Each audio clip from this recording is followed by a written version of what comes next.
Hey, what's up, you bastards? How you doing? What's up, Wing Chun? The first person, always. Hey, Losh. Nice of you to join. Hey, Peepzilla. Good evening. Hey, Hope. Glad you're here. Alright, let's get started. Alright, let's go right straight to GeoGuessr. We're gonna do Chinese provinces today. Chinese provinces. What's up, Nikki? Glad you could join.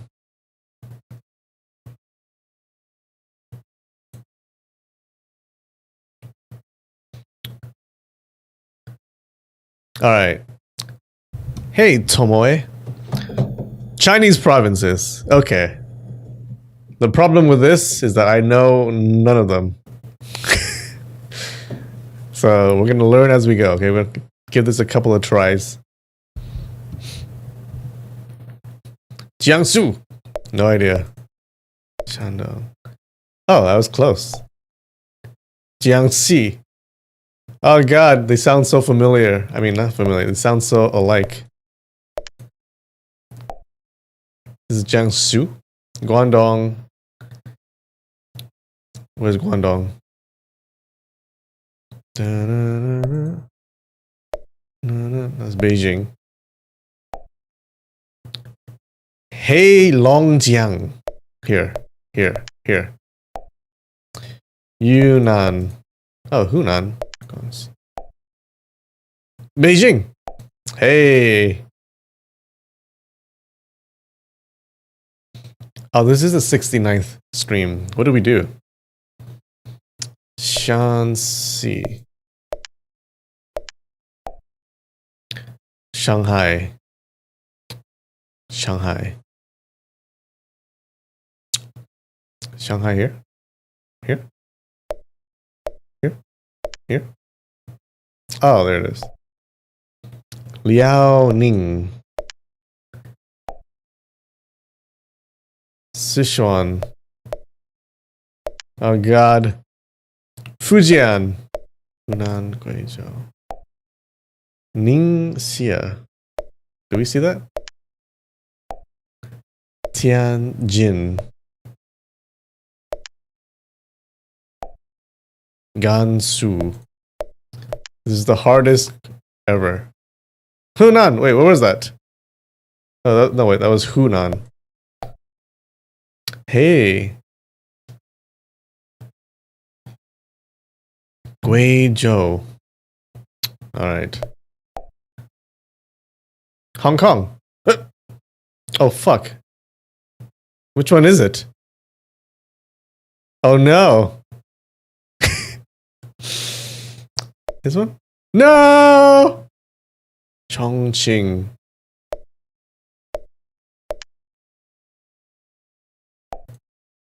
Shandong. Hubei.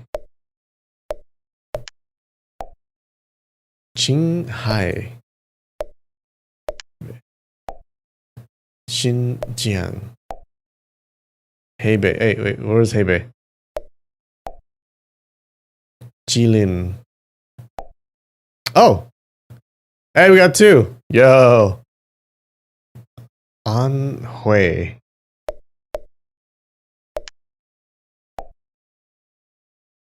Xizang. Tibet. Zhejiang. Okay. Hainan. Oh god. Shanxi. Oh. Macau. Inner Mongolia. Guangxi. Alright.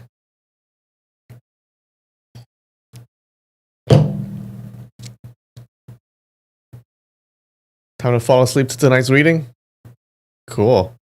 34%, not bad. Now, problem is, I don't remember any of them. Alright. It's Tibet. Mongolia, okay, we got it. Macau is here. Heilongjiang. Okay, that's a long one. Heilongjiang. Yo! 100% so far. I think we stop now. I think we're done. Chongqing.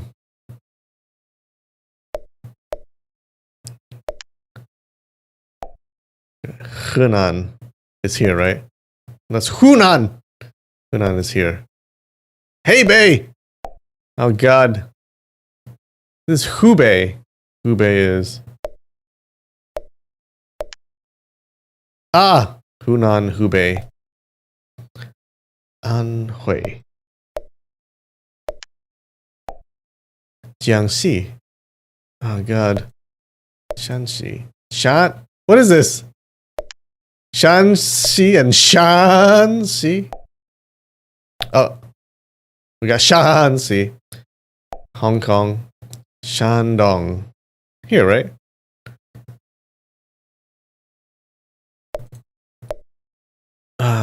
Shandong. Shandong! Fujian. Wait, what was that? Where are you? Okay. Qinghai. That sounds like something over here. Okay, okay. Guangxi. Guangxi. Xinjiang. Guangxi. Beijing should be here. No! Fuck! Shanghai. Yunnan. Yunnan. You look like a Yunnan. You? No, you. Shanghai is here. Xinjiang. Xinjiang. We'll do this one more. Oh, that's Xinjiang. Zhejiang. Zhejiang. Sichuan. Zhejiang. Hebei. Hebei is here, right? Or is that Hubei? Okay, that's Hebei. Hunan should be here. Jiangsu. Whoa, okay, that was a guess. Ningxia. Ningxia. Ningxia. Guangdong. Guangdong. Guizhou. Okay. Hey, not bad. Hainan. Hainan is the island. Okay, it's island. Hainan is island. Jilin. Sounds like a Jilin. Sichuan. Tianjin. Tianjin? Gansu. Tianjin. Tianjin. Shanxi. This is okay. These are the two Shanxis. Liaoning. Gansu. Yo! 44. Hey!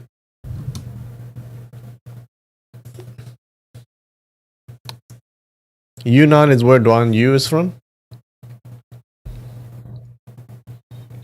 Which one is Yunnan? Here? Yunnan.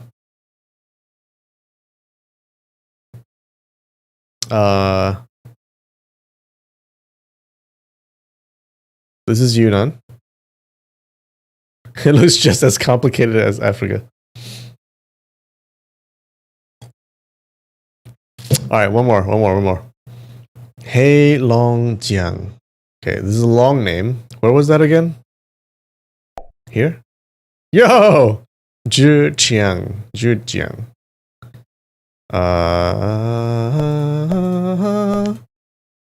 Oh, so close. Qinghai. No idea. Sichuan. Is this Yunnan? Oh, this is where he's from. This is Yunnan. Hunan is here. Inner Mongolia, that's easy. Ningxia. Where are you?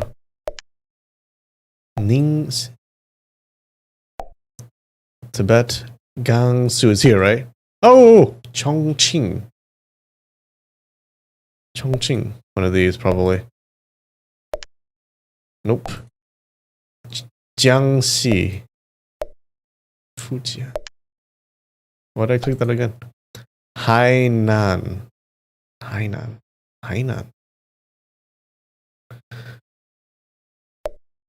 Hubei. Henan. Hebei. Oh, Hainan is the island.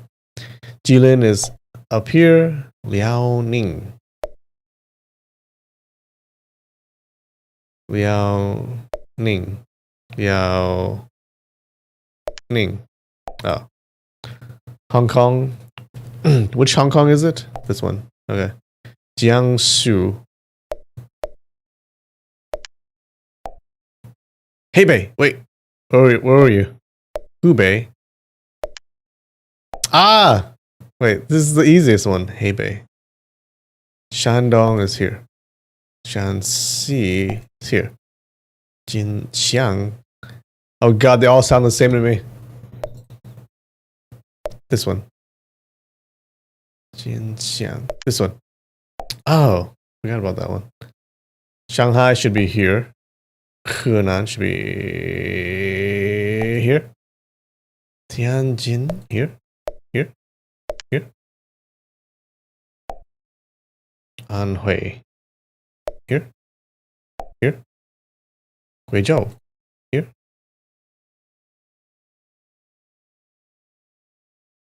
Here. Here. Guangdong is here.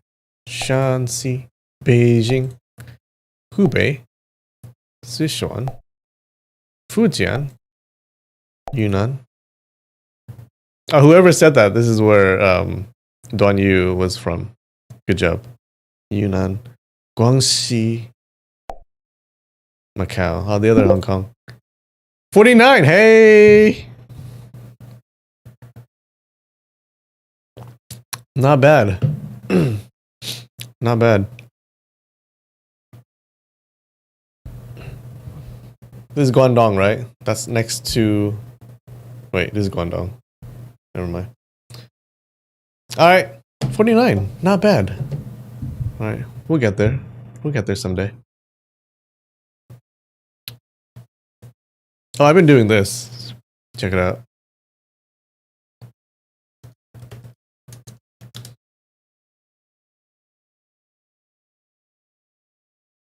How fast can you guys type?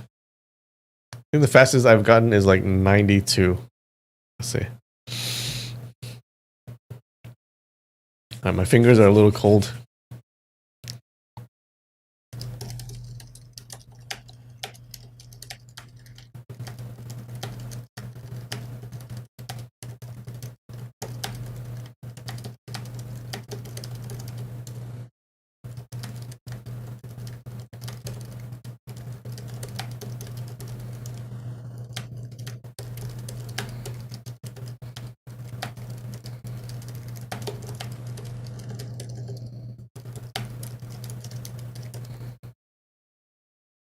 Ah!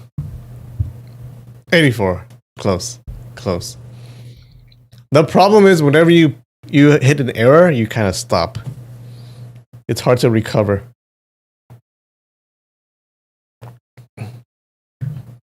You top out at 40? Yeah, that was a good run. My fingers are cold though.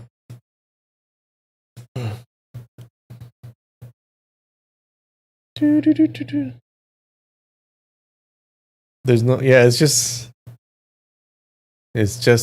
an easy test, okay.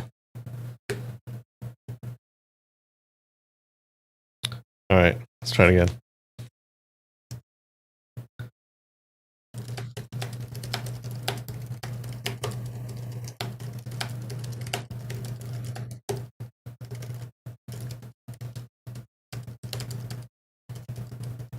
No! No! Why?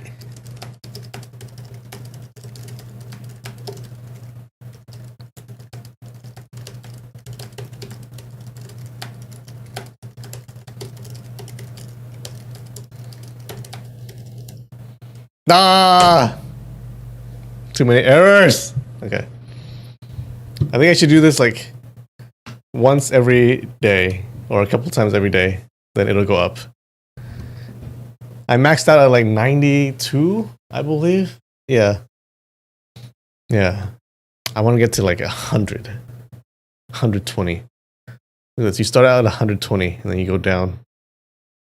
Then I got up to 120 again and then here.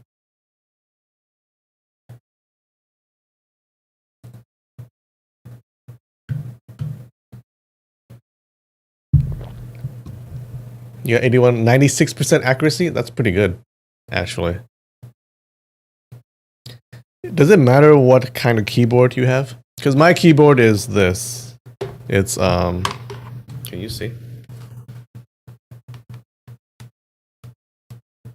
Yeah. It's not the mechanical keyboards. Are those faster? They say those are faster to type. But I think these are faster, right? Or are they not? These I had to click harder on these. So maybe the mechanical keyboards are actually faster.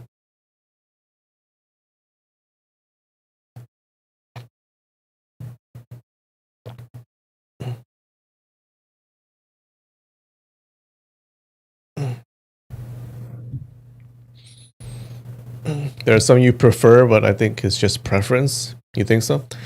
I think, like, don't they say that mechanical keyboards are faster? Maybe the keys are easier to press. Try typing it with the hunt and peck. Oh my god! When I was in tech, I used to be in tech. So you would think like, oh, tech people, right? They know how to type. There were people who typed it like this.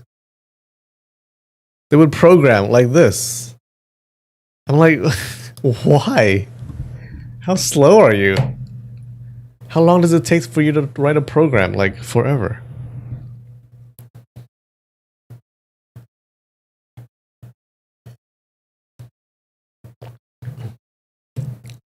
Do I ever stream games? Nope. Unless there's a good one that you want me to play. But yeah. No, I used to play games. I stopped playing games because it takes up so much time. Okay. I need to make videos. But maybe if there's a really good game, I'll try it.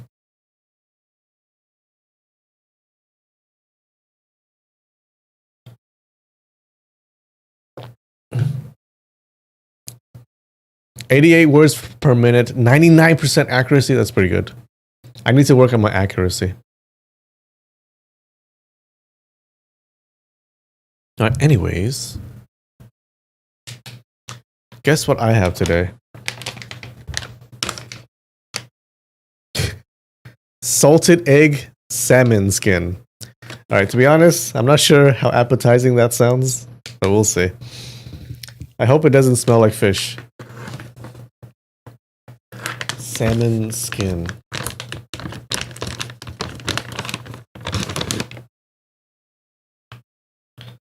Ta-da.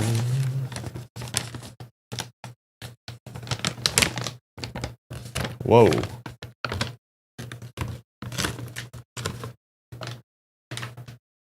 Oh my god. Check it out. It's covered with a lot of stuff. There seems to be a lot of flavor there.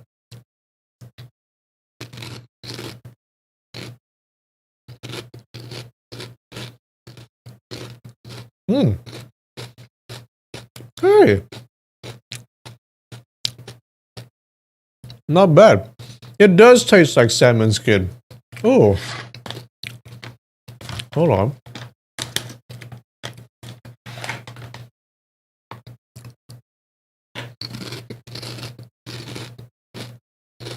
Okay.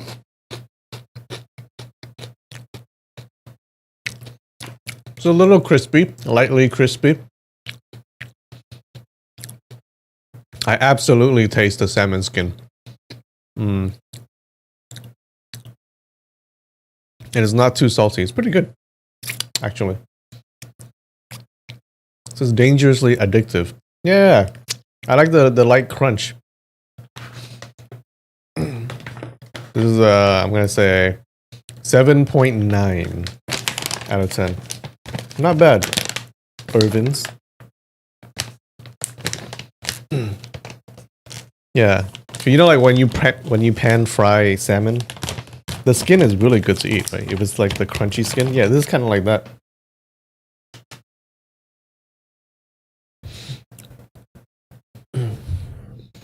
I should play Wuxia World.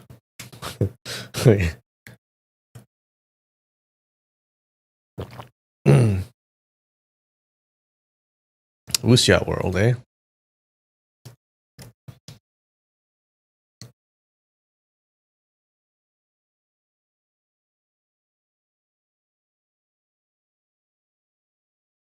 Oh, is that an app? Hey, 2.9. Yo. Not good.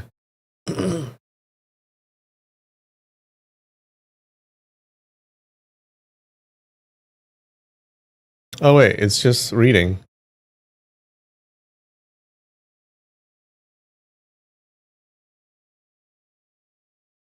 No, this is just reading. It's just, it's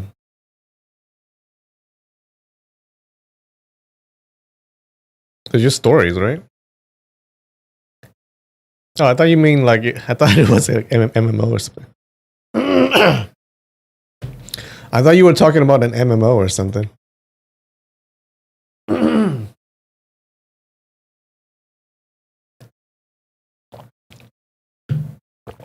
All right.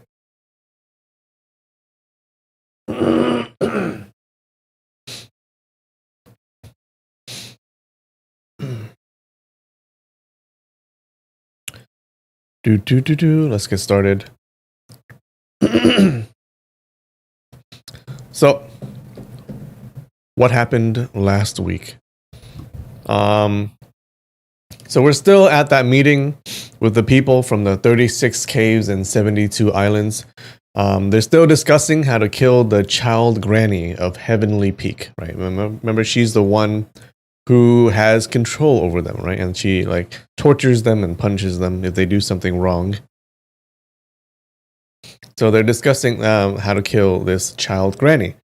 And we find out that the cave and island people, they kidnapped a servant girl from the Heavenly Peak. And they brought her back. We see her, and then we find out that she's mute and deaf, so they can't really get any information from her. So they decide to kill her. Now, Duan Yu, he wants to stop them, okay, but he can't do anything. And he keeps calling out to other people to ask if they can help save this little girl. But no, everyone just stood by, right? They didn't save this little girl. Duan Yu couldn't stop them, but out of nowhere, Shuju, he flies in and he rescues her. And he runs away, okay, right in the middle of everyone. He has so much internal energy that he's just really good now. So he carries her up the mountain, and we find out that she's really not deaf or mute. She just pretended to be, and she's actually the infamous child granny. And we also find out that she has some connection with that old leader of the carefree sect who's transferred his like 70 years of chi energy into Shuju. She seems kind of sad that he died. Yeah. So anyways, the enemies catch up to them, and she teaches Shuju some techniques to run away, and they work really well now that he has so much internal energy. And that's where we are. How's that?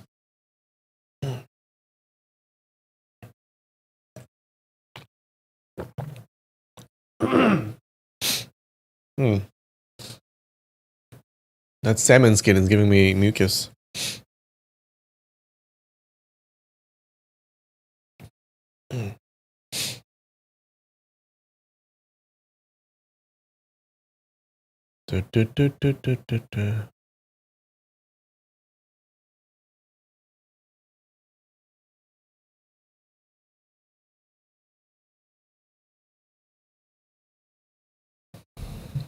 Okay. Chapter 35, Part 2.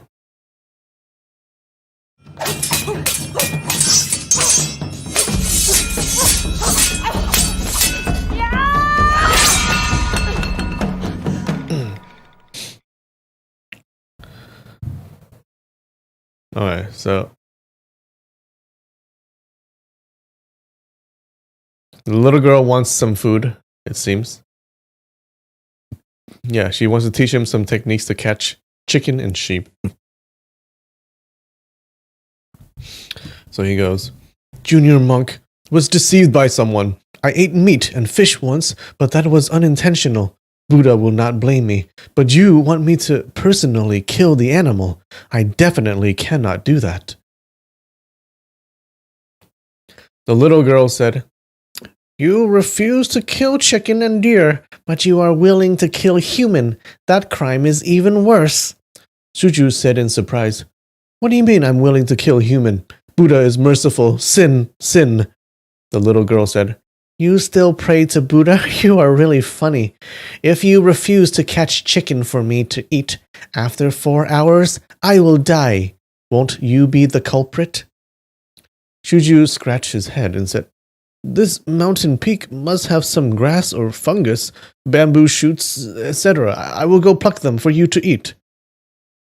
The little girl's expression is grave. She pointed at the sun and said, If the sun reaches the top of my head, and by then I still did not drink fresh blood, I will definitely die. Shuju was extremely scared. He said, You are perfectly fine. Why the need to drink blood? His hair stood up. He could not help but think of blood-sucking ghost. What's up, Casey? Glad you could join. The little girl said, I have a strange illness. Every day at noon, if I don't drink blood, the energy in my body will boil. I will be burnt to death. I will act violently at the verge of death. It's not beneficial for you. Shuju shook his head repeatedly and said, No matter what, Junior Monk is a Buddhist disciple. I have to maintain strict discipline, not to mention that I am determined not to kill. Even if you intend to kill, I also have to spare no effort to stop you. The little girl fixed her gaze on him. Although he was terrified, he was unyielding and firm. Obviously, he would not give in. She sneered.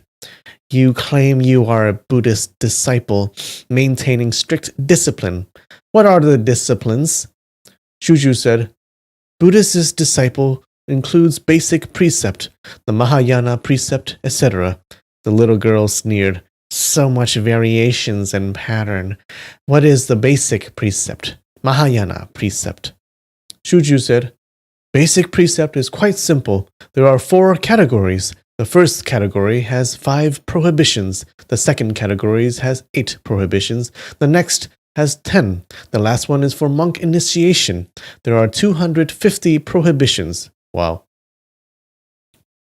The 5 prohibitions are for everyone. Do not kill, do not steal, do not engage in sex, do not lie, do not drink wine.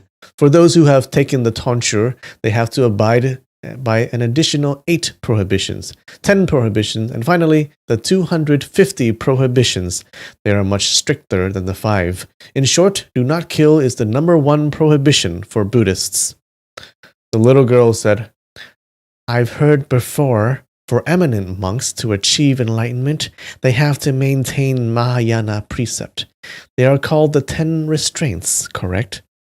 Shuju trembled. He said, Correct. The Mahayana precept focuses on sacrificing oneself to help people. It's to make an offering to Buddha, sacrificing one's life to save all living things. But you don't have to really carry out the 10 items. The little girl asked, What are the 10 restraints?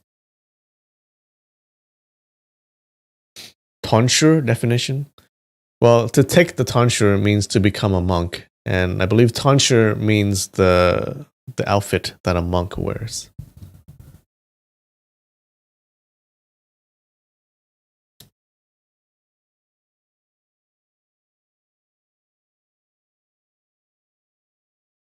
Motherfucker.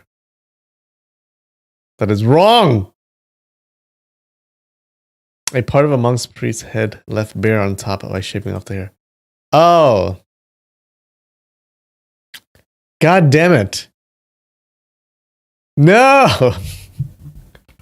Okay, so I guess the tonsure is the bare head of a monk. I thought it meant the outfit. Oh, God. Okay, you got me. That's pretty good.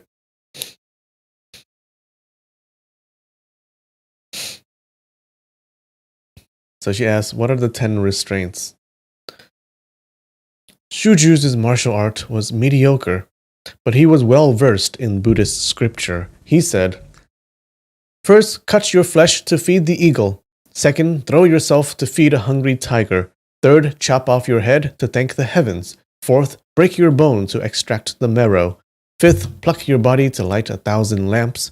Sixth, pluck your eyes to give away. Seventh, skin yourself for scripture. Eighth, pierce your heart to show your resolve. Ninth, burn yourself and offer to Buddha. 10th, sprinkle your blood to cover the floor.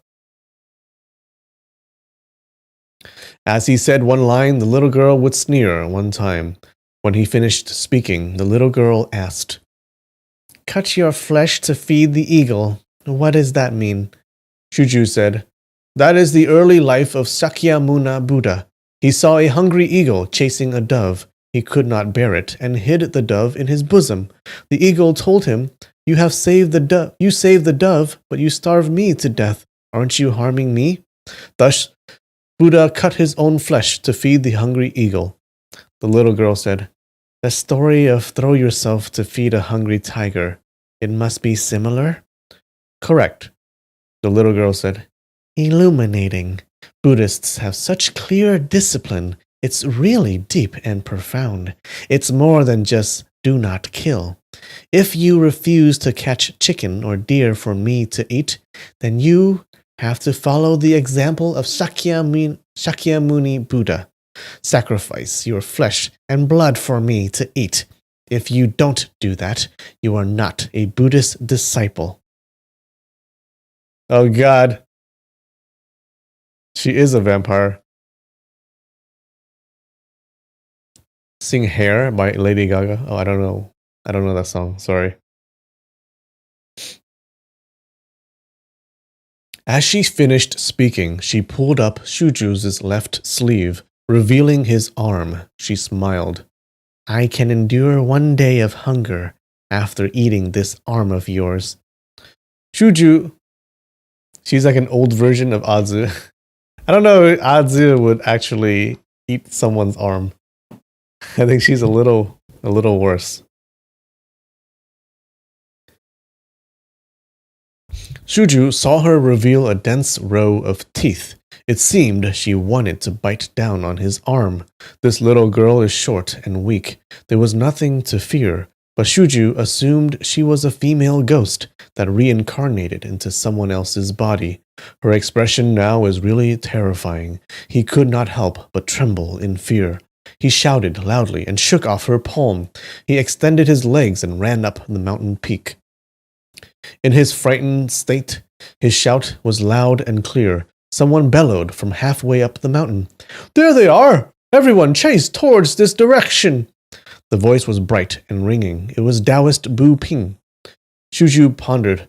Not good. I shouted in fright and revealed our hiding location. What should I do? He was really afraid of going back to carry that little girl, but he couldn't abandon her and run away by himself. He hesitated indefinitely and gazed downward at the mountainside. He saw 4 to 5 black dots moving up the mountain. Although the distance was quite far, they would catch up eventually. The little girl would definitely die if she gets captured by them again. He walked down a few steps and said, Hello, if you agree not to bite me, I will carry you and run away. The little girl laughed out loud and said, Come over here, I'll tell you something. The 5 people that are coming up, the first one is Taoist Bu Ping, the second is Wu Lao Da, the third is surnamed An. For the other 2, one of them is surnamed Luo and the other is surnamed Li. I will teach you a few skills. Knock down Taoist Bu Ping first. She paused for a moment, smiled, and said, Only knock him down so that he can't harm anyone. You won't take his life. It's not murder. It does not violate your precepts. Shuju said, Knocking down a fierce opponent to save someone, that should be the correct way. But Taoist Bu Ping and Wu Lao Da's martial arts are really high. How can I knock them down? Although you are skilled, I can't learn the moves in such a short period of time. The little girl said, "Idiot! Idiot! Wu Yazi is the master of Shu Xinghe and Ding Chun Qiu, the martial arts of Shu and Ding. You personally seen it before. The disciples are already like that. You can well imagine what the master is capable of. He passed on 70 years of internal energy, which he painstakingly cultivated, to you. How can Taoist Bu Ping and Wu Lao Da be compared with you? You are only extremely stupid. You don't know how to use it. Bring that cloth sack over. Hold it with your right hand. Open the sack. Gather the energy into your left arm. Slap your left hand on your opponent's lower back." Shuju followed the method and learned it. The hand movements were really easy. He was unsure how these simple hand techniques could knock down those martial experts. The little girl said, "Immediately after, point your left forefinger at this spot on your opponent." Wrong. You have to gather energy like this. You must point it at the correct spot. There cannot be the slightest bit of deviation. When fighting with enemies, you have to be calm and cool. If you make any mistake, not only would you be unable to knock your enemy down, instead you will hand over your life to the enemy. She's going to corrupt him? He's too naive? Oh no. Shuju followed her guidance. He committed it to memory diligently. These few hand techniques could be executed at one go and flowed smoothly. Although there were only 5 to 6 moves, but inside every move, the body movement, footwork, palm move, execution method, all of them were extremely odd and strange. How he should stand with both legs, how he should tilt his body, it was extremely complicated. At the same time, when executing the move, internal energy had to be gathered on the palm. The energy would allow the moves to be executed. Shuju practiced for a long time, but he couldn't master it properly. His comprehension was not high, but his memory was fantastic. The method and technique taught by the little girl, he remembered every single word, but he really could not execute the entire set of moves flawlessly at one sitting. The little girl corrected him repeatedly. She scolded, "Idiot! Wu Yazu picked you to become his martial arts successor. He is really blind. He wants you to learn the martial arts from that bitch. That bitch likes to dress herself nicely. She is cold and ruthless. It's fine if you are a handsome and elegant young man, but you are an ugly little monk. I really don't know why Wu Yazu selected you." Shuju said, "Mr. Wu Yazu said it before. He wanted to find a romantic and handsome youngster as his successor. It's a pity. The rules of the carefree sect are really weird. Now you are the carefree sect leader." He did not carry on speaking, but he completed it in his heart. "You are an old ghost possessing a little girl. You are not good looking as well." Lol. While speaking, Suju already practiced twice. The first time, his left palm moved too fast. The second time, he pointed his finger at the wrong spot. However, he had unwavering determination.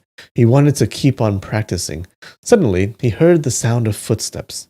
Taoist Bu Ping rushed up the hill as if he was flying.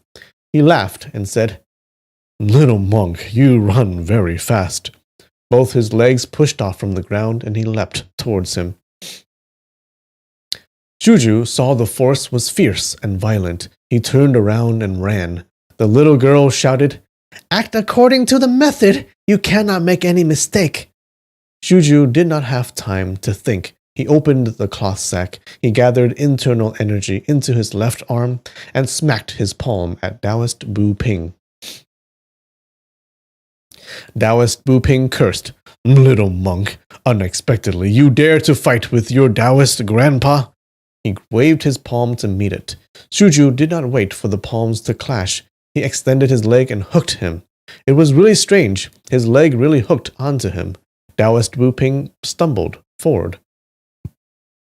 Shuju moved his left hand in a circle. He gathered energy and smacked his opponent's lower back. This time, it was even more strange. Taoist Bu Ping, who disregarded the 36 cave masters and 72 island masters, unexpectedly he could not endure the palm. His body swayed and he fell straight into the cloth sack. Suju was elated. Immediately after, he pointed his finger at the Yishi acupoint. This Yishi acupoint was located at the center of the back, beside the spleen. Oh. Suju did not learn any martial arts in hitting pressure points. In his haste, his finger targeted the wrong spot. He hit the Yang-Gang acupoint, which was above the Yishi acupoint. Taoist Bu Ping cried out loudly. He crawled out from the cloth sack, stumbled a few times backward, and rolled down the mountain. The little girl called out repeatedly, "What a pity! What a pity!" She scolded Suju. "Idiot! I asked you to hit the Yishi acupoint. He would immediately be immobilized. Who asked you to hit his Yang-Gang acupoint?" Suju was startled, yet happy. He said, "This method is really useful, but Junior Monk is simply too stupid. Although I hit the wrong spot, but I still managed to scare him off. Isn't that a cause for joy?" At once, Wu Laoda rushed up the mountain. Suju carried the cloth sack and stepped forward. He said, "Come over here and test it." Oh. He has confidence now. Wu Laoda saw Taoist Bu Ping was defeated in a single move and rolled down the mountain. He was really astonished and surprised. He was vigilant. He raised his verdant wave fragrant dew saber to guard his body and moved forward. He executed a move, coiling cloud on Mountain Wu, and chopped towards Suju's waist. Suju quickly dodged it and shouted, "Hey yo, not good! This person is using a saber. I cannot handle him."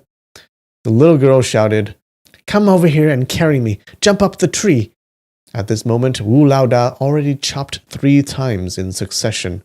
Luckily, he was secretly afraid and didn't dare to press forward excessively. These 3 saber moves were all empty moves, but Suju ran away like a rat, his situation desperate and critical. He heard the call from the little girl. He felt really happy.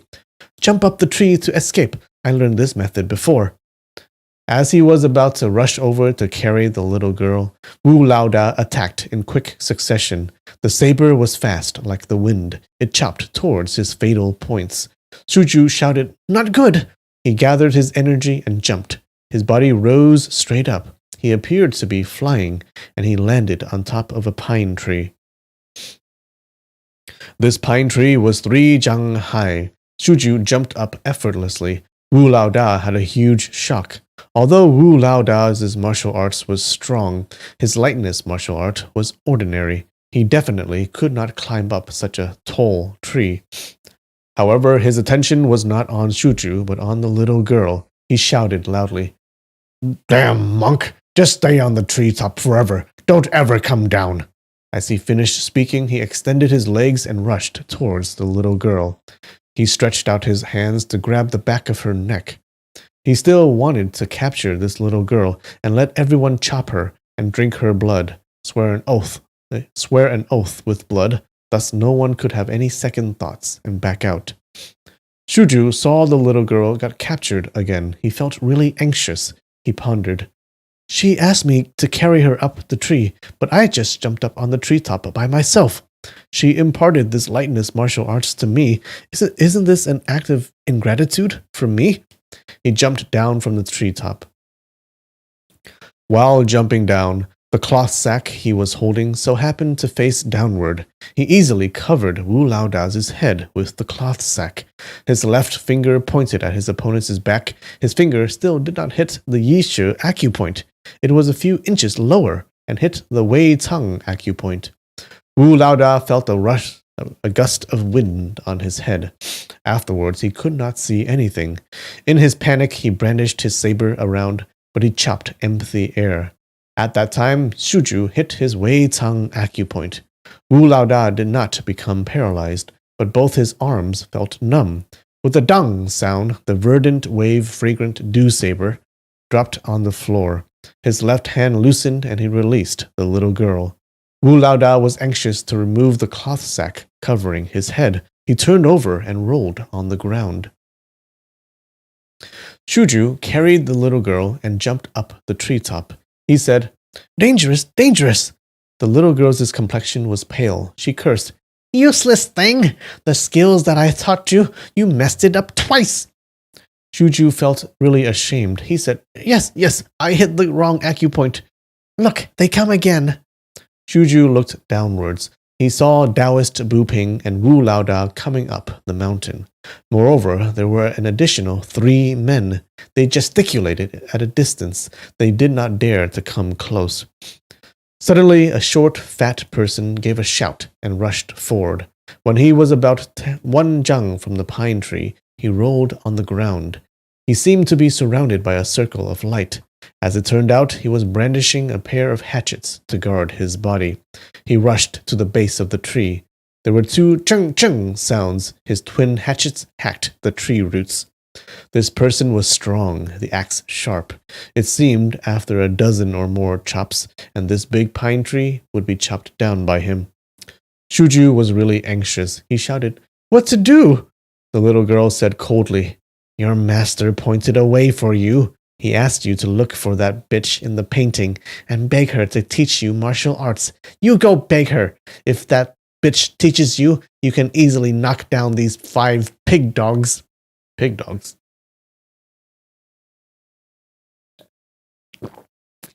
Shuju said anxiously, "Sigh, sigh." Did he really say that? He thought, In such a dangerous situation, you still have the mood to compete with that lady in the painting." There were 2 chung-chung sounds. The twin hatchets chopped the pine tree again. The tree swayed continuously. Pine needle rained down. The little girl said, "The internal energy in your dantian, first channel it to the Toju acupoint on your shoulder. Afterwards, send it to the Tianjing acupoint on your elbow. Afterwards, send it to the Yangqi acupoint on your wrist. At the Yanghua, Yanggu, and Yangqi, circulate 3 times in these 3 acupoints. Afterwards, send it to the Guanchong acupoint on your ring finger." While speaking, she stretched out her finger to point at the various acupoints on Shuju's body. She was aware that Shuju would be completely helpless if she just mentioned the name of the acupoints, thus she had to point them out personally. The internal energy he received from Wu Yazu circulated in his body. He could simply channel anywhere he liked. There was no obstruction at all. After listening to the instructions given by the little girl, he followed accordingly and channeled his internal energy. He heard 2 chung-chung sounds. The pine tree swayed again. He said, "I finished channeling." The little girl said, "Pluck down 1 pine cone. Aim it at that fat person's head or solar plexus. Shoot it out with the internal energy you gathered at your ring finger." Shuju said, "Yes." He plucked 1 pine cone and hooked his ring finger around it. The little girl said, "Shoot it out." Shuju's right thumb loosened. The pine cone on his ring finger shot out immediately. There was a "hoo" sound. The pine cone shot out violently. The force was incomparably fierce and powerful. But Shuju never learned any hidden weapon skills before. He didn't know how to aim properly. There was a "pa" sound. The pine cone buried deep within the soil and vanished without a trace. The spot was at least 3 chi away from the short person. Although the power was fierce, but it had absolutely no effect at all. The short person was frightened. He stared stupidly for a while. He whirled the hatchet and chopped the pine tree again. The little girl said, "Stupid monk! Shoot it out again!" Shuju felt really ashamed. He channeled his internal energy and shot out another pine cone. He prayed for it to hit, but his wrist trembled. Eventually, it landed 5 chi away from the short person. The little girl shook her head and sighed. She said, "The pine tree on the left side is too far from here. If you carry me, you can't jump over there. The situation is desperate. Run away and save yourself." Shuju said, "What kind of speech is this? How can I fear for my own life and abandon you? No matter what, I am determined to save you. If I don't succeed, then I will just die together with you." The little girl said, "Stupid monk! I am not related to you at all. Why the need to die together with me? They want to kill both of us. I'm afraid it's not so easy. Pluck down 12 pine cones. Hold 6 on each hand. Afterwards, channel your internal energy like this. She taught him the method to channel the energy. Shuju remembered it. He did not have time to execute as the pine tree swayed violently. Immediately after, there was a loud kala kala sound. The tree collapsed. Taoist Buping, Wu Laoda, the short person, and the other two cheered loudly. They rushed forward simultaneously. The little girl shouted, "Toss the pine cones out!" Shuju's internal energy surged forward to his palm. He waved his hands everywhere. He tossed the 12 pine cones simultaneously. Pop, pop, pop, pop sounds. 4 people turned over and collapsed. The short person was not hit by the pine cones. He shouted loudly, "Oh my God!" He dumped his twin hatchets and rolled down the mountain. The 12 pine cones shot out quickly, the power violent and unyielding. The pine cones arrived together with the sound. There was no time for the 4 people to dodge it.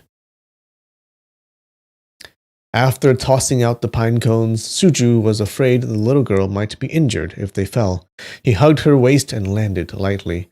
The snow-covered ground was dyed dark red. Blood flowed continuously from the 4 people. Suju could not help but feel startled. The little girl cheered. She struggled to come down from Shuju's bosom. She leapt down towards Taoist Buping, her mouth pressing on the wound on his forehead. She sucked the blood wildly. She is a vampire! Shuju was startled. He shouted, "What are you doing?" He grabbed her back and lifted her up. The little girl said, "You killed him. I suck his blood to treat my illness. What is wrong with that?" Shuju saw her mouth was dripping with blood. She laughed maliciously while talking. He could not help but feel scared and put her down slowly. His voice trembled. I killed him?" The little girl said, "How can it be fake?" She bent over and resumed sucking the blood. Well, he killed like 4 people in one move. Shuju saw Taoist Buping had an egg-sized hole on his forehead. He trembled with fear. I hit the pine cone into his head. This pine cone is so soft and light. How can it break through his skull?" He looked at the other 3. One of them was hit by 2 pine cones on the heart. Another person was hit on the throat and nose by the pine cones. Both of them died.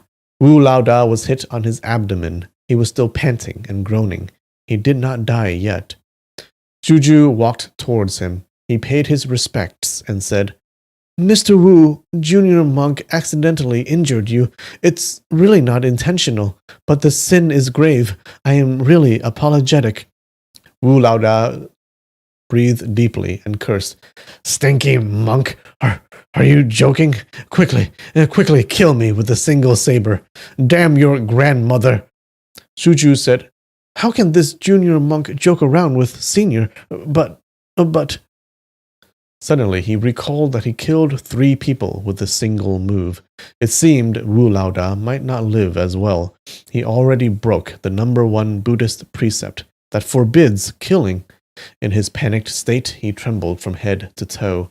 Tears streamed down his eyes. The little girl had her fill of fresh blood. She stood up and saw Shuju clumsily bandaging Wu Laoda's wound. Wu Laoda couldn't move at all, but he cursed viciously. Shuju kept on apologizing. Correct. It's indeed Junior Monk's fault. I am really sorry. But you cursed my parents. I am an orphan. I don't know who my parents are. Thus, it is useless for you to curse." Okay. "Since I don't know my parents, naturally, I don't know my grandmother. I don't know my 18th-generation ancestors. Mr. Wu, your abdomen must be very painful. Naturally, your temper will be bad. I don't blame you. I just tossed without much effort. I really didn't expect these pine cones to be so powerful and overbearing. This pine cones are really demonic stuff. Probably they were some other variety and different from normal pine cones." Wu Laoda said, "Your grandmother is so powerful. What is so different about these pine cones? When you die, You will walk up the mountains of blades, get deep fried in oil, get banished to the 18th level of hell. Stinky thief monk, your internal energy is superior. You killed me. Wu Lao Da's skill is inferior. I die without complaints. But you come here and say, all these sarcastic remarks. What pine cones are demonic?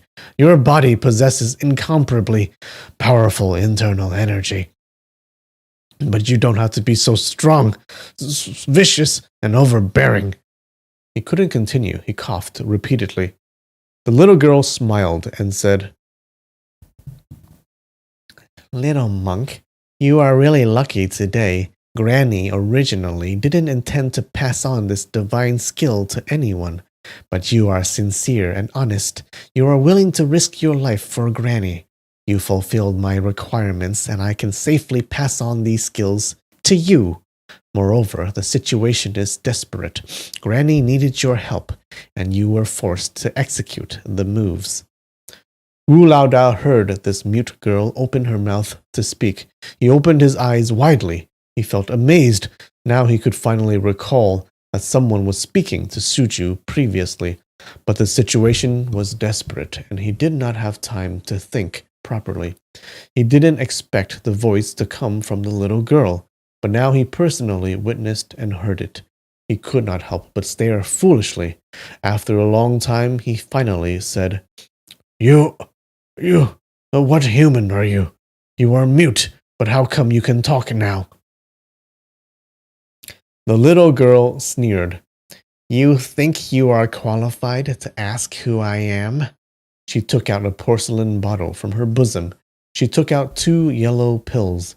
She gave it to Suju and said, Let him consume it. Suju said yes. He thought it was best if these pills were for treating injuries, but it didn't matter if they were poison. Wu Laodao was almost dead. It was better to let him die quickly so as to avoid pain and suffering. He delivered the pills to Wu Laodao. Wu Laodao suddenly detected an extremely intense and spicy smell. He could not help but sneeze a few times. He was startled, yet happy. He said, This is 9 revolution bear snake pill? The little girl nodded her head and said, Not bad. You are extremely knowledgeable. You can be considered an outstanding member from the 36 caves. This 9 revolution bear snake pill is especially effective for the treatment of external injuries. It can return the dead and prolong life. Wu Laodao said, Why save my life? He was afraid of losing this golden opportunity. He did not wait for the girl's reply and swallowed the 2 pills. The little girl said, Firstly, you helped me before. I have to give you some minor reward. Secondly, I still have some use for you in the future. Wu Laodao didn't understand. He said, I helped you before. The one surnamed Wu intended to kill you. I never had any good intentions towards you. The little girl sneered. You are open and candid. You can be considered a real man. She raised her head and looked at the sky. The sun had risen to the top of her head. She said to Suju, Little monk, I have to practice my skill. Stay beside me as my protector. If anyone comes to disturb me, just use the skills I taught you. Grab some mud or stone and throw them out. Suju shook his head and said, What happens if I kill someone again? I refuse to do it. The little girl walked to the edge of the mountain. She looked downwards and said, No one is coming. Since you refuse, then don't do it. At once she crossed her legs and sat down, her right forefinger pointing at the sky, her left forefinger pointing at the ground. She gave a hey sound. 2 faint streams of white smoke came out of her nostril. Whoa. Wu Laodao was startled. This is the eternal youth never aging skill. Suju said, Mr. Wu, you consumed the pills. Is your injury better now? Wu Laoda cursed. Stinky thief monk, bastard monk, my injury is better or not, does it concern you? I don't need your demonic monk to shed crocodile tears and curry favors with me.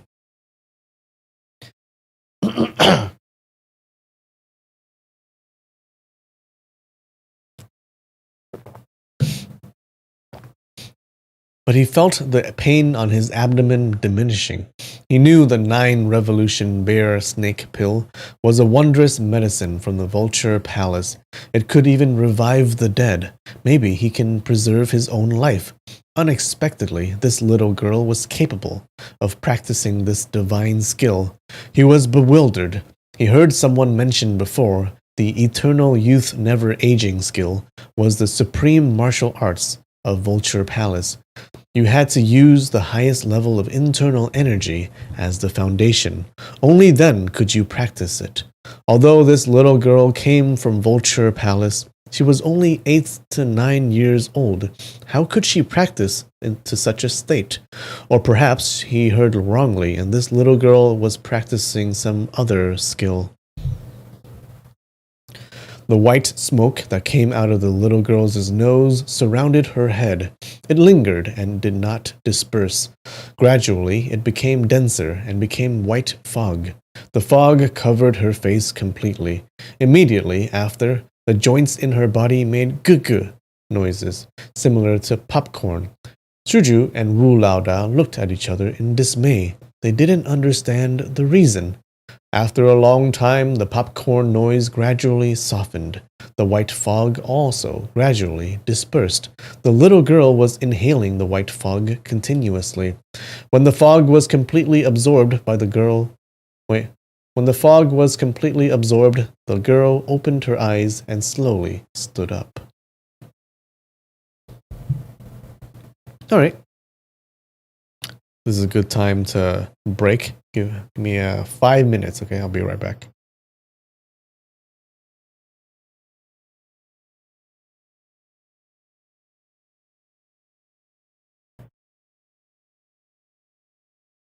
Do.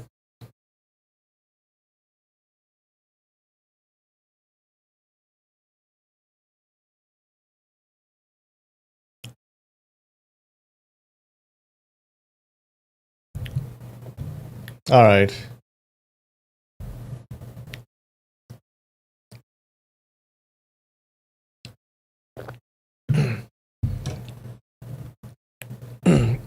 Is she gonna turn into like a beautiful girl? That's what I think. So I guess the sucking of the blood is used to turn her into a beautiful girl.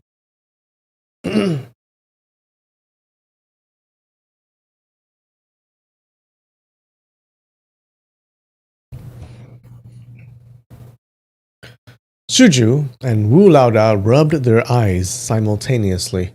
They felt there was something wrong with their eyes. The expression on the little girl was somewhat peculiar, but they couldn't vocalize the cause of it. The little girl looked... Oh, never mind, she doesn't. The little girl looked at Wu Laoda and said, "You are indeed extremely knowledgeable.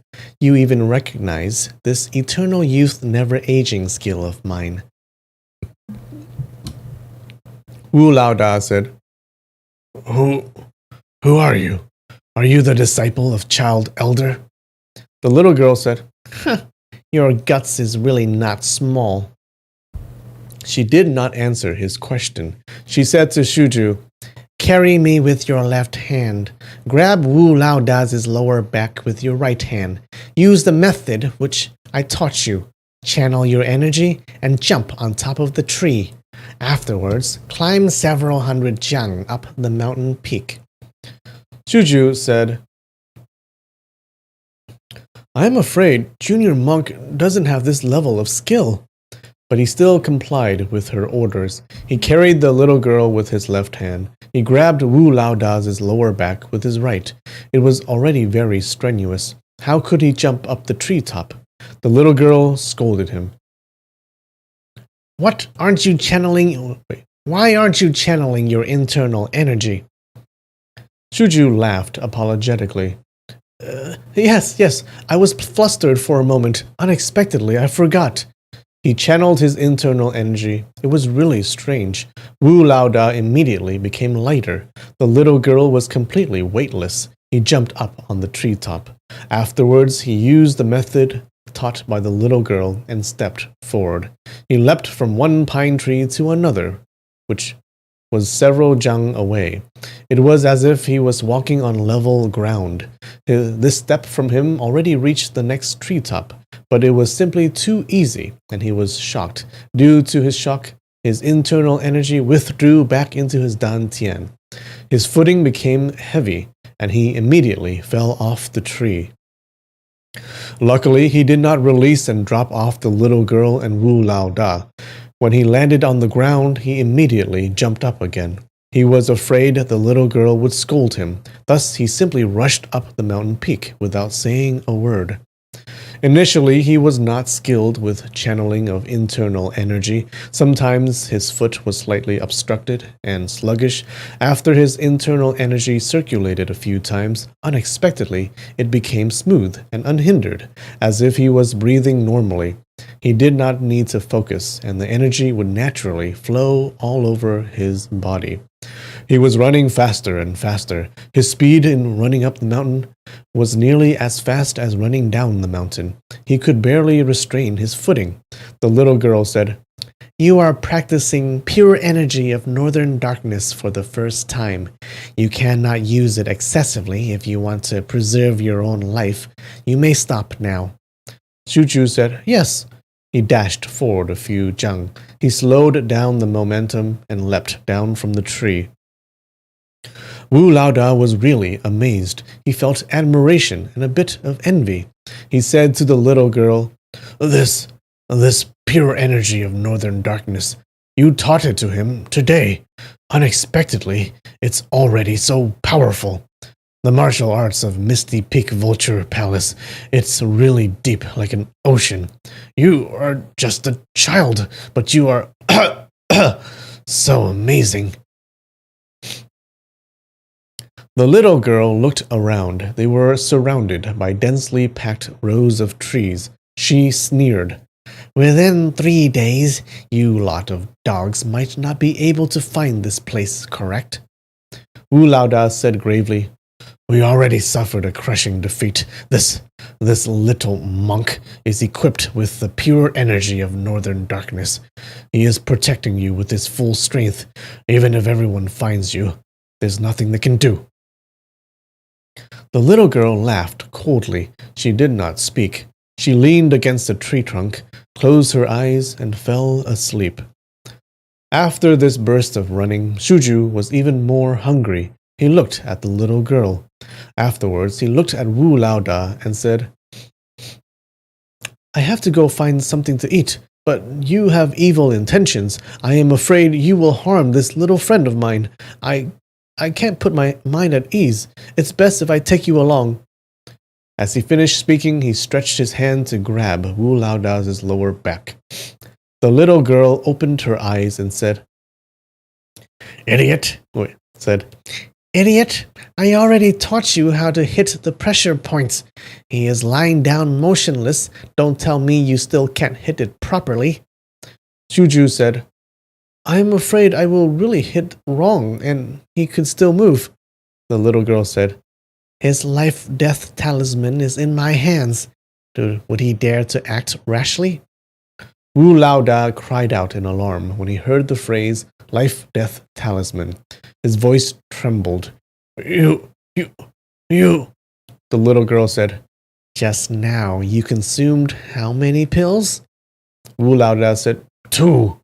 The little girl said, "Vulture Palace's 9 revolution Baron Snake pill is incomparably miraculous. Why the need for 2 pills? Moreover, you are a bastard, worse than dog and pigs. You think you deserve to consume 2 of my miracle pills?" Cold sweat poured down from Wu Laoda's forehead. His voice trembled. The other pill is The little girl said, "How is your Tianqi acupoint?" Both his hands trembled. Wu Laoda quickly undid his clothes. On his chest, beside his left breast, a dark red spot appeared. A dark blood red spot appeared on his Tianqi acupoint. He cried out loudly, "Ayo!" He almost fainted. He said, You, who are you? How come you know the location of my life-death talisman? You let me consume the tendon-breaking, bone-decaying pill, correct? The little girl smiled faintly and said, Damn, that doesn't sound like a very good pill. I still have some errands for you. I won't activate the poison immediately. There's no need to panic. Wu Laoda's eyes were protruding. His entire body trembled. He cried out, "Ah! Ah! Ah!" He was speechless. Shuju had seen Wu Laoda's panic expression many times, but he never saw such fear in him before. He said, "Tendon-breaking, bone-decaying pill. What is it? Is it poison?" Wu Laoda's facial muscle was twitching. He cried out, "Ah! Ah!" again. Suddenly he pointed at Shuju and cursed, "The stinky thief monk, plague monk, your 18th generation ancestors. The males are all cuckolds, the females are all prostitutes. You will not have any descendants. Your son will not have buttocks. Your son will not have buttocks. Your daughter will have 3 arms and 4 legs." His curses were getting more and more strange. His saliva flew everywhere. He was really angry. Eventually, his cursing affected his wound and caused him great pain, and he finally shut up. Shuju sighed and said, "I am a monk. Naturally, I won't have any descendants. Since I don't have any descendants, why would I care about missing buttocks or arms?" Wu Laoda cursed, "You plague thief Baldy, you want to have no descendants so simply? It's not so easy. Your next 18 sons, 18 daughters, all of them would consume the tendon-breaking, bone-decaying pill. They will cry in anguish in front of you for 99 days. They can neither live nor die. Eventually, you will also consume the tendon-breaking, bone-decaying pill. Get a taste of the feeling." Shuju was startled. He asked, "This tendon-breaking, bone-decaying pill, is it so powerful and venomous?"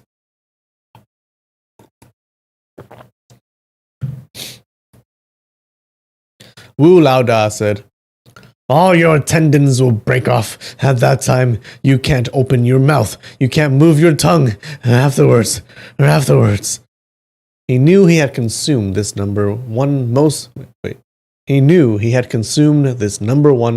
yin and self-harming poison.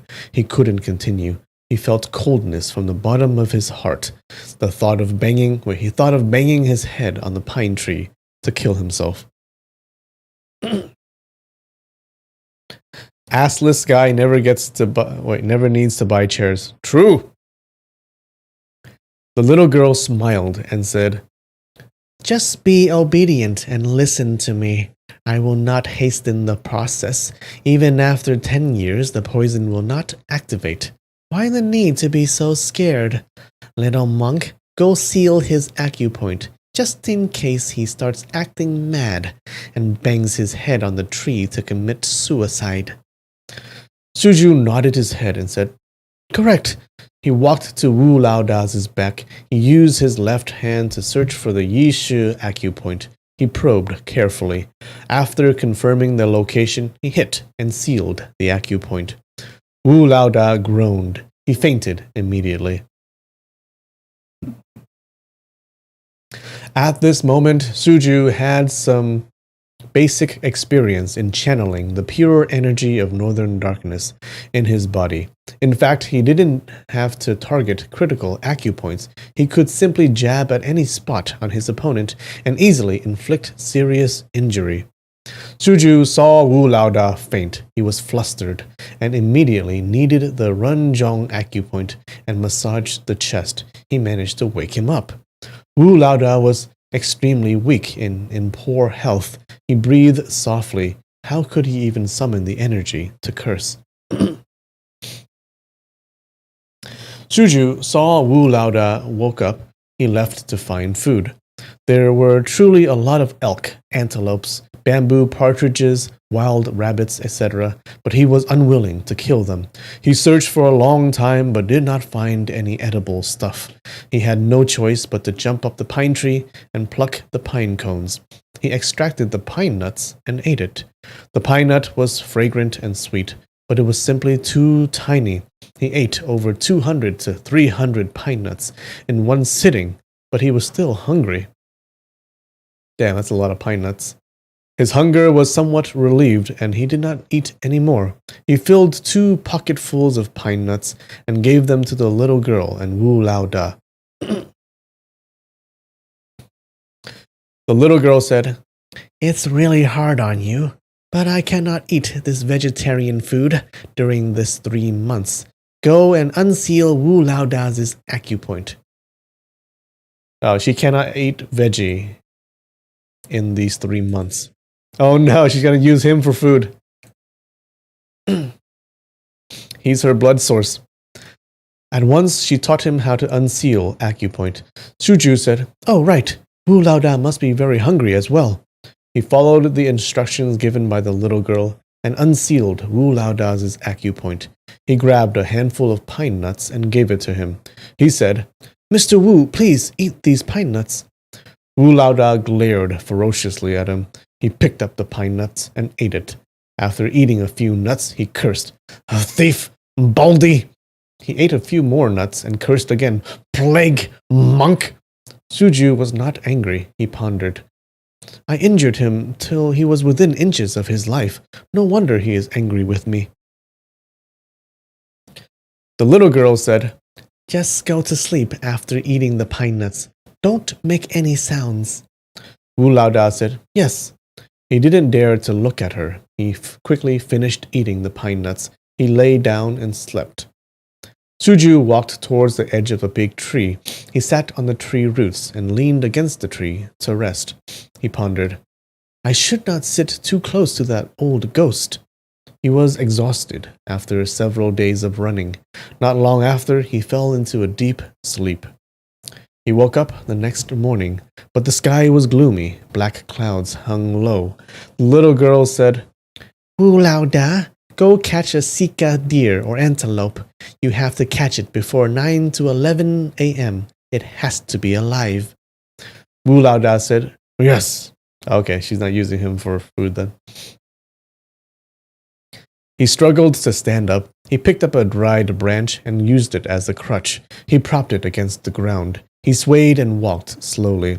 Suju wanted to support him, but he presumed that Wu Laoda must be hunting. He chanted, "Ami Tuofo, Buddha is merciful."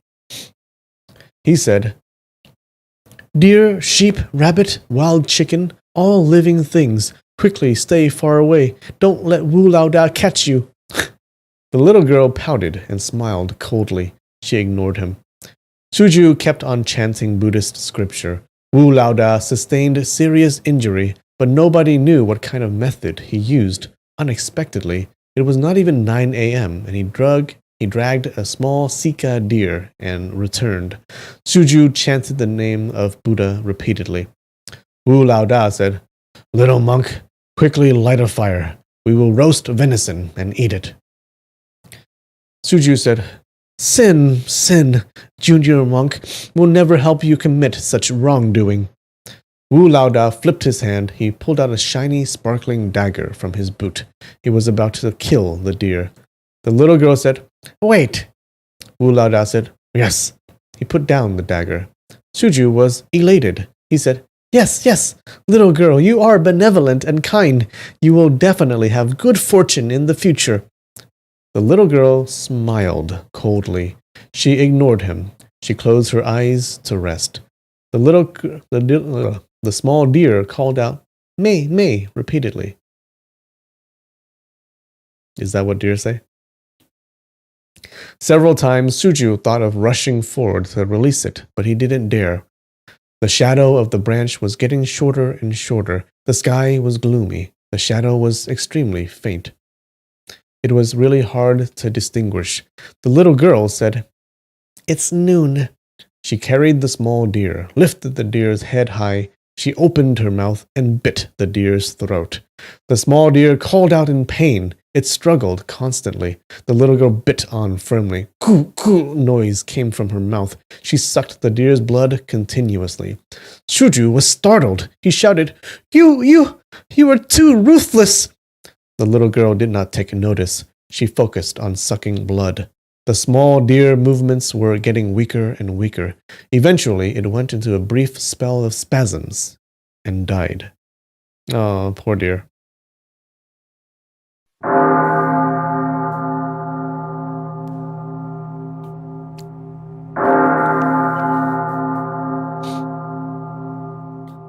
The little girl had her fill of deer blood. She finally dumped the dead deer. She crossed her legs and sat down. One finger pointing at the sky, one finger pointing at the ground. How do you do it? Like this?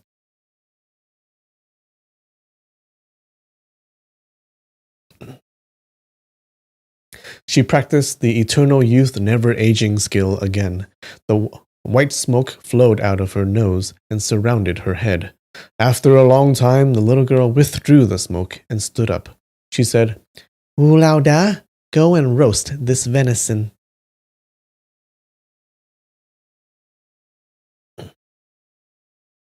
Shuju felt loathing in his heart. He said, "Little girl, presently Wu Lao Da obeyed your orders. He is serving you wholeheartedly. He wouldn't dare to harm you anymore. This junior monk will take my leave now." The little girl said, "I cannot permit you to leave." Shuju said, "This junior monk is anxious to find my martial uncles. If I can't find them, I have to return to Shaolin Temple to report on my mission and ask for further instructions. I cannot delay anymore." The little girl said coldly, "You refuse to listen to me? You want to leave by yourself, correct?" Junior monk already thought of an idea. "I will stuff a monk's robe full of dry grass and leaves and make a huge cloth bag. I will carry it and run away. Deliberately let everyone see it. They will assume you are in the bag. They will surely chase after me. This junior monk will lure them far away. You and Wu Lao Da can then seize the opportunity to go down the mountain and return back to your misty peak." The little girl said, "This idea is not bad. I thank you for thinking of such a plan for me, but I don't want to run away." Shuju said, "That is fine. You can hide here. The forest is dense and the snow thick. They can't find you. After 8 to 10 days, they will certainly scatter and leave." The little girl said, "After 8 to 10 days, I would have regained my internal energy when I was 18 to 19 years old. How could I allow them to walk away freely?" Shuju was curious. He asked, "What?" The little girl said, "Look carefully at my appearance now. Compared to 2 days ago, do you spot any difference?" Shuju concentrated and looked carefully. Her expression seemed to have aged a few years. She was an 11 to 12-year-old girl. She was no longer 8 to 9. He mumbled to himself, You seem to have grown by 3 years within these 2 days, but your body is still the same." The little girl was extremely happy. She said, Hey, your eyesight is quite good. Unexpectedly, you can tell I have grown by 2 to 3 years. Stupid monk, the body of the child elder of Heavenly Mountain is the same as a little girl. Obviously, she can't grow up." Shuju and Wu Lao Da had a huge shock. They said in unison, "Child elder of Heavenly Mountain? You are the child elder of Heavenly Mountain?" Yeah, no shit. The little girl said proudly. Yeah, what is this for? This is a commercial break, I think. The little girl said proudly, "Who do you think I am? Your granny's body is like a little girl. Don't tell me that you are blind. Can't you tell?" Wu Lao Da opened his eyes widely and gazed at her for a long time. The corner of his mouth trembled. It seemed he wanted to speak, but he was unable to say it out. After a long time, he suddenly fell down on the snowy ground. He whimpered, I should have known it. I am the number one biggest idiot under heaven. I assume you are a servant girl from the Vulture Palace, a little girl. Who would have expected you? You are the child elder of Heavenly Mountain. The little girl said to Suju, Who do you think I am? Suju said, Wait, who did you think I am? Suju said, I thought you were an old female ghost that reincarnated into someone else's body. The little girl's expression became grave. She shouted, Rubbish! What old female ghost that reincarnated into someone else's body? Suju said, Your appearance is that of a little girl, but your wisdom and voice is that of an old grandmother. You call yourself Granny. If you are not an old female ghost that reincarnated into someone else's body, then what else can you be? The little girl laughed and said, Little monk is indulging in fantasy. She turned her head and said to Wu Laoda, At that time I fell into your hands. You didn't take my life. Now you really regret it, correct? Wu Laoda turned over and sat up. He said, Correct. I went up 3 times to Misty Peak. My eyes were covered. I didn't see your appearance. Wu Laoda is really blind. I assumed you were a mute girl. The little girl said, You heard me speak before. Among the demons and ghosts from the 36 caves and 72 islands, there were quite a few people who heard my voice as well. Granny was captured by you people. If I don't pretend to be mute, maybe you people can recognize my voice. Wu Laoda sighed repeatedly. He asked, Your martial arts is godlike. You don't need second moves to kill someone. How come you let me capture you and didn't resist at all?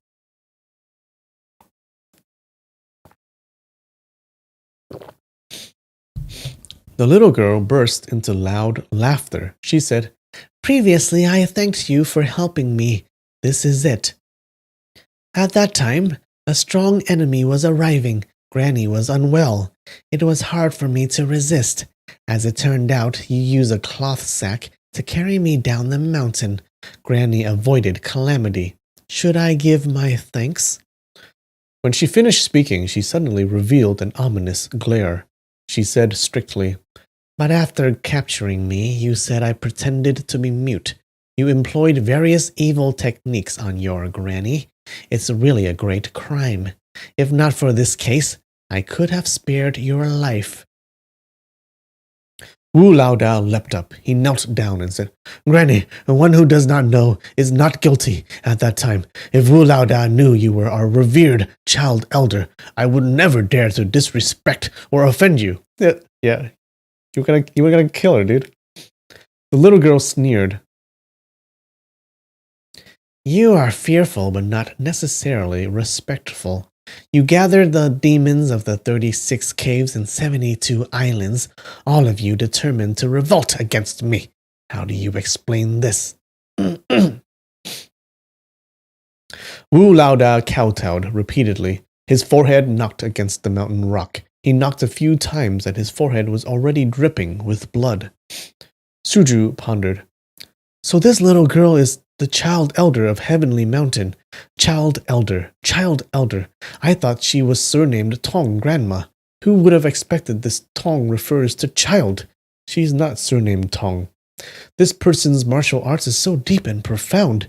She is crafty and cunning. Everyone fears her like a tiger. These past few days I assisted her. She must be laughing at me for overestimating my capability. Hey, Suju, you really are an extremely stupid monk. He saw Wu Laoda kowtow endlessly. He did not say a word and turned around to walk away. Child Elder of Heavenly Mountain shouted loudly, Where do you think you are going? Stop moving! Suju turned around and pressed his hands together. He said, For the past 3 days, this junior monk did countless foolish things. I have to take my leave. Child elder said, What foolish things! Your martial arts is so marvelous and divine. You dominate the entire world. This junior monk did not recognize the famous person in front of me. On the contrary, I even tried to save you. You are not willing to mock me. This junior monk is very grateful. But I am really ashamed. I am so ashamed that I can't show my face. The child elder walked to Suju's side. She turned around and said to Wu Laoda, I have something to say to this little monk. You go elsewhere. Wu Laoda said, Yes, yes. He stood up and walked northeast. He hid himself behind a pine tree. The child elder said to Suju, Little monk, for the past 3 days you really did save my life. It is not some foolish thing. The child elder of Heavenly Mountain never says thanks to anyone in her entire life, but you saved my life. Granny will certainly repay your kindness in the future. Suju waved his hands and said, You have superior martial arts. Why do you need me to save you? Obviously, you are teasing me. Child elder said solemnly, I say you saved my life. Then it is exactly as stated. Granny doesn't like others to refute my words.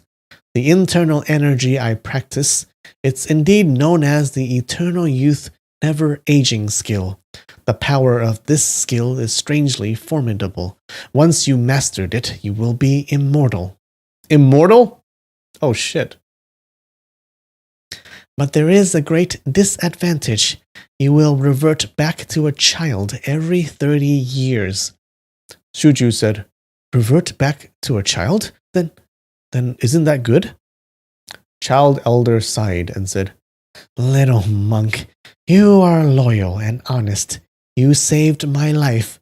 Moreover, you have extremely deep relationship with my carefree sect. It doesn't matter if I tell you the matter. I started practicing this skill when I was 6 years old. I reverted back to a child when I was 36. I spent 30 days to recover. I reverted back to a child at 66. I spent 60 days to recover. This year, I am 96 years old. I reverted back to a child again. I need 90 days to recover my internal energy. Suju stared widely. He said in surprise, What? You are 96 years old? Child elder said, I am the senior martial sister of your master Wu Ya-Zu.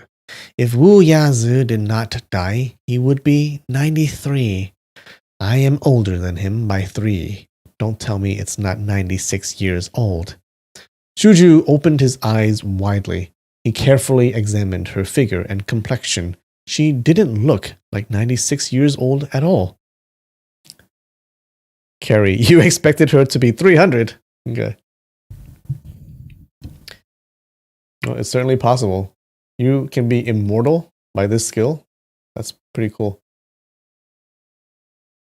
Child elder said, This eternal youth never aging skill, originally, it was an incomparably mystical internal energy cultivation method, but I trained it too soon.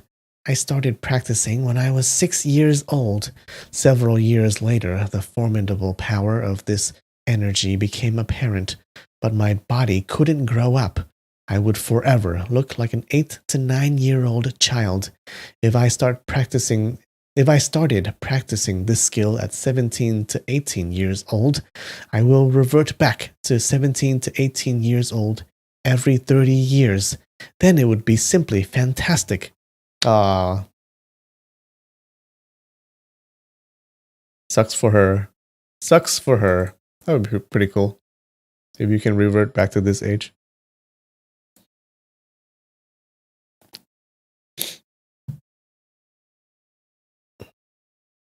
That cost is just too much. I mean, if you started practicing it at 20, in like 25 or something,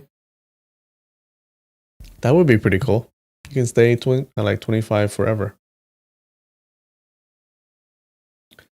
Suju nodded his head and said, So it is. He heard his master mention before. In this world, some people had incomparable huge bodies. They were larger than adults when they were 7 to 8 years old. But some people were dwarves.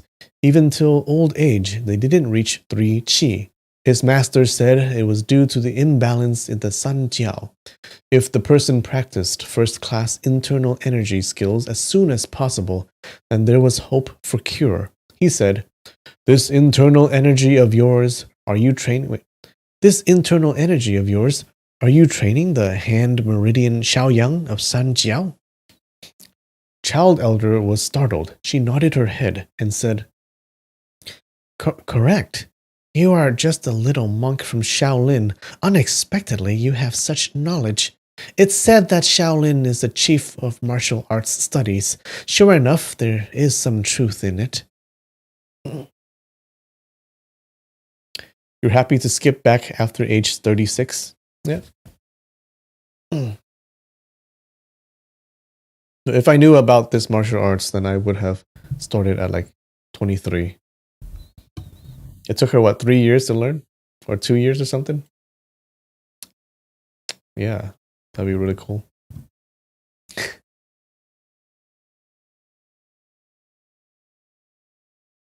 Shuju said, Junior monk heard my master mention the principles of hand meridian Xiaoyang channel before. My knowledge is extremely shallow and superficial. I am just guessing randomly. He asked, This year you reverted back to a child. What happens?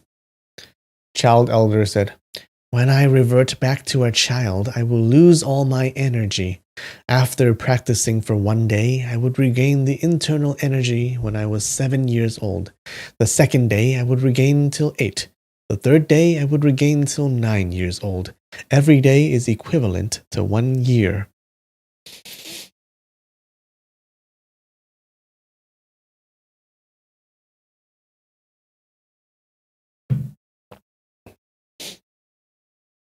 You think 23 is too late to start? Okay.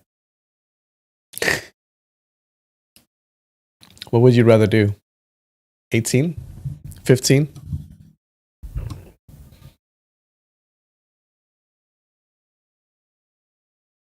Every day at noon, I have to drink fresh blood. Only then can I practice the skill. I have a mortal enemy who is fully aware of the secrets of my martial arts. She knows the exact day I revert back to a child. She will surely seize the opportunity to kill me. Granny cannot show my weakness and run away to hide. Thus, I instructed my subordinates on various kinds of tactics to resist the enemy. Granny is entirely focused on practicing my skills. Unexpectedly, that mortal enemy of mine have yet to arrive, but Wu Lao Da and his gang broke into the Vulture Palace. My subordinates focus entirely on guarding against that mortal enemy. If not based on Cave Master An and Wu Lao Da's 3-legged cat skills, how could they simply enter Vulture Palace? At that time, I was training for the 3rd day. I was captured by Wu Lao Da. I only possessed the internal energy of a 9-year-old child. How could I resist? Thus, I pretended to be deaf-mute. I was put in a cloth sack and brought down the mountain. Afterwards, I didn't get to drink any fresh blood. I was still stuck as a 9-year-old child. When you revert back to a child, it's like a snake shedding its skin. Every time it sheds its skin, it grows up. But if it gets captured halfway while shedding skin, then there would be great danger. Luckily, my internal energy was not deep. During the first few years in practicing the skill, I could still survive without drinking blood for a few days. But if I delay another 1 to 2 days and still don't drink fresh blood, then I can't practice my skill, and my energy will swell and crack open. I will surely die.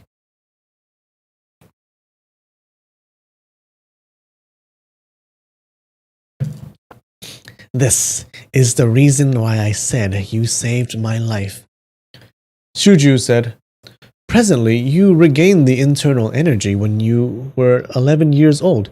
If you want to return to 96, then you would have to practice for 85 days. Then you have to kill 85 deers and antelopes or rabbits? Child Elder smiled faintly and said, Little monks can deduce so many things from one case. You are getting smarter. Within these 85 days, every step is difficult and dangerous. I have yet to fully regain my internal energy. Taoist Bu Ping, Wu Lao Da, and those demons and clowns, naturally it's easy to defeat them, but if my mortal enemy hears of this news and rushes over to trouble me, Granny can't resist. I definitely need you to be my protector.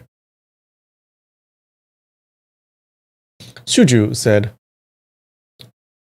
This junior monk's martial arts is extremely low. If senior can't handle the enemy, then naturally this junior monk is also completely helpless. In my opinion, senior should run away far. After 85 days, you will fully regain your internal energy, and there is no need to fear anymore. Child Elder said, Your martial arts is low, but Wu Yazi already poured his entire lifetime of internal energy into you. You just need to learn how to utilize it, then you will be good enough to spar with my mortal enemy. Let us do it this way. I will impart subtle and profound martial arts to you. You will use these martial arts to protect me against my enemy. This is called both sides get benefits. She did not wait for Suju to agree. She said, You are like a descendant of a rich man. Your ancestors passed down a vast fortune. Your foundation is extremely solid and deep. You don't have to accumulate wealth anymore. You only need to learn how to spend the money. It's easy to spend money, difficult to accumulate wealth. You will have some minor achievements if you train for 1 month. If you train for 2, you can forcibly spar with my mortal enemy. Remember this mnemonic. The first line is, naturally flow with heaven. Suju waved his hands repeatedly and said, Senior, a junior monk is Shaolin disciple. Although senior's martial arts is incomparably marvelous, but junior monk absolutely must not learn it. Please pardon my offense. The child elder said angrily, Wu Yazi already completely wiped out your Shaolin martial arts. You still claim that you are a Shaolin disciple? Junior monk will return back to Shaolin. I will start over again and train it.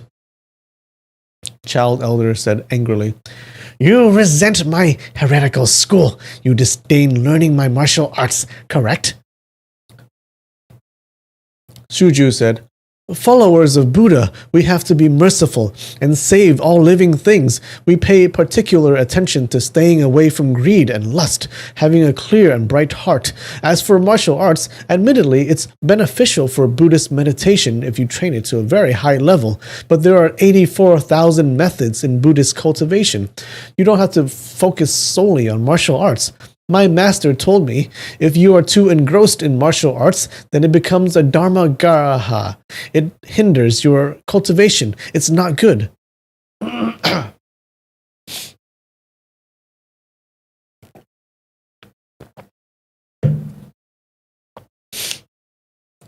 child elder saw him looking down with drooping eyebrows.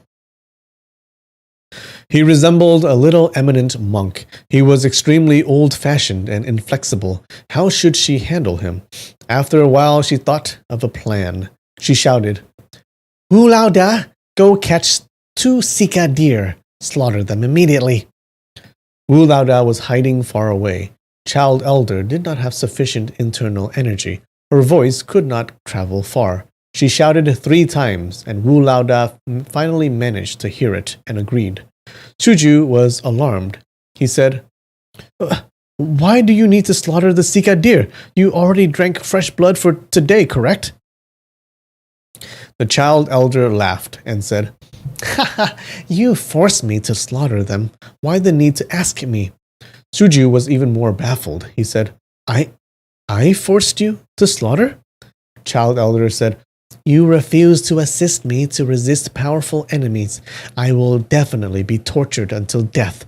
Please think, will I be worried or not?" Suju nodded his head and said, "That is true. Blame and detest, one of the 7 sufferings in life. Granny seeks to break away from it. You have to get rid of your anger and sentiments." Child Elder said, Hey, you trying to enlighten me? It's too late now. I cannot vent this grievance of mine. I can only slaughter sheep and deer, kill all these animals to vent my anger." Shuju pressed his hands together and said, "Buddha is merciful. Sin. Senior, these deer and sheep, they are really pitiful. Please spare their lives." The Child Elder sneered. "I can't even keep my own life. Who is going to pity me? Who is going to pity me?"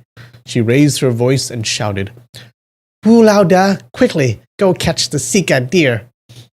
Wu Lao Da replied and agreed. Suju paced back and forth without any ideas.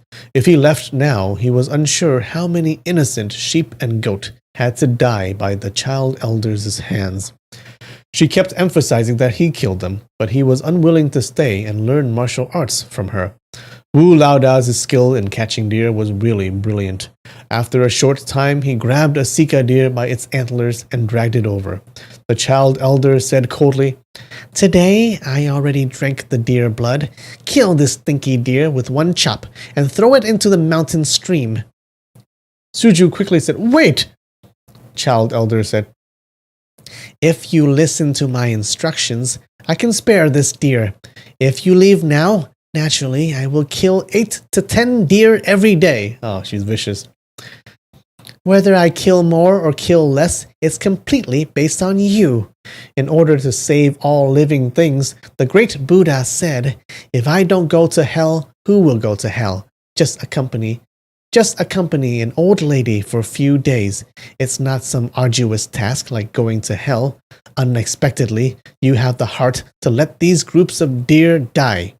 How can you claim to be a merciful disciple of Buddha?" Suju's heart turned cold. He said, "Senior is correct in lecturing me. Please, release the deer. Suju will listen to your instructions." The Child Elder was elated. She said to Wu Laoda, "Release this deer. Scram, far, far away." The Child Elder waited for Wu Laoda to walk far away. She imparted the mnemonic and taught Suju how to utilize his energy. The Child Elder and Wu Yazu were martial brothers and sisters from the same sect. Their martial arts approach was completely identical. Suju followed her method and practice. It was extremely easy. His progress was rather quick. The next day, Child Elder practiced her eternal youth never aging skill. After biting the deer's neck and drinking its blood, she would apply medical powder on the deer's wound. She released the deer and said to Wu Laoda, "Oh, hey, there you go." She doesn't kill it. She just drinks a little bit of his blood and then releases it. "This little master dislikes killing. From now on, you cannot eat meat. You can only eat pine nut. If you eat venison, I will slaughter you and avenge the Sika deer and antelope." Oh no! Poor Wu Laoda. Now he can't eat meat. Wu Laoda verbally agreed, but he secretly cursed Suju's 19 generations and 20 generation ancestors. In any case, he already cursed viciously a few days ago. He did not have any new tricks in cursing. He knew the Child Elder treated Suju very well. When he thought of the grim outcome of the tendon-breaking, bone-decaying pill, he didn't dare to be rude towards Suju in his speech. This went on for a few days. Suju saw the Child Elder no longer killed the sheep and deer. Even Wu Laoda also went on a vegetarian diet. He felt extremely happy. He pondered, "She kept her promise strictly. How can I not do my utmost for her?" Thus, he put in great effort in his training. He didn't allow the slightest bit of negligence or laziness. However, there were changes to the child elder's appearance. Within 5 to 6 days, she transformed from an 11 to 12-year-old girl into a 16 to 17-year-old young maiden. But her figure was still the same. She was still short and small. In the afternoon, the child elder completed her training. She said to Shuju and Wu Laoda, "We stayed here for a long time. I figured those demon and bastards would come and search here. Little monk, carry me to the summit. Your right hand will still carry Wu Laoda as to avoid leaving any trace on the snowy ground." Suju said, "Yes." He stretched out his hand to carry the child elder, but he saw her appearance. He saw her appearance was tender and beautiful, her eyes sparkling. She became a pretty lady already. He was startled and withdrew his hand. He stammered, Junior, monk doesn't dare to offend." Child elder asked curiously, "What don't dare to offend?" "Senior, you are a young lady. You are not a little girl. Men and women should not have direct contact, especially more so for a monk." The child elder laughed happily. Her jade face revealed joy. Her cheeks turned red. Her gaze sweet and beautiful. She said, "Little monk talks rubbish. This granny is a 96-year-old woman. You are just carrying me for a while, so why be so tense?" As she finished speaking, she wanted to lean on his back. Suju was alarmed. He said, You cannot do that. You cannot do that." He extended his leg and ran away quickly.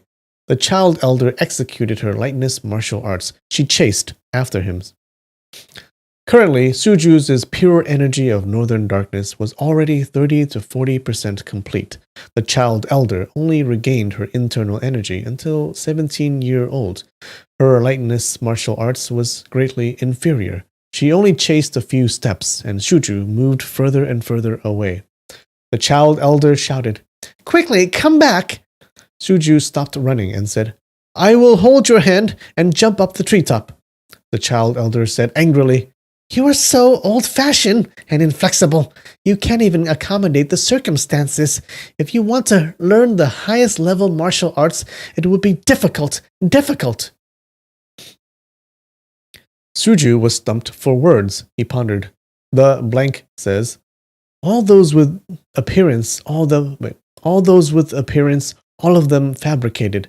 It doesn't matter if she is a little girl or a young lady. Their appearances are all fabricated." He muttered, "Buddha says, when a person grows up, he is not really growing up. His body and muscles are just bigger. Buddha says, big lady is not really a big lady. She is just known as a big lady." He walked back slowly. Wow, Buddha is such a poet. Suddenly, something flashed in front of him. A white figure stood in front of the child elder. Oh no, it's her arch nemesis, isn't it? This person seems to be present, yet not present, moving forward, yet backward. Entire body dressed in white clothes, same as the color of white snow. The figure is indistinct and hazy. All right. Cool. Did you guys like that? That was a long chapter, was it not? I think so. Yeah, it's 8 o'clock. Must be pretty long.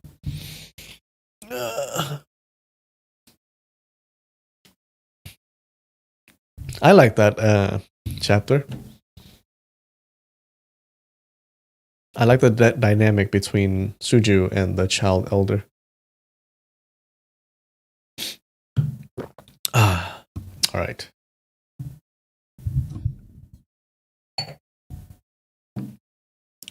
Boop, boop.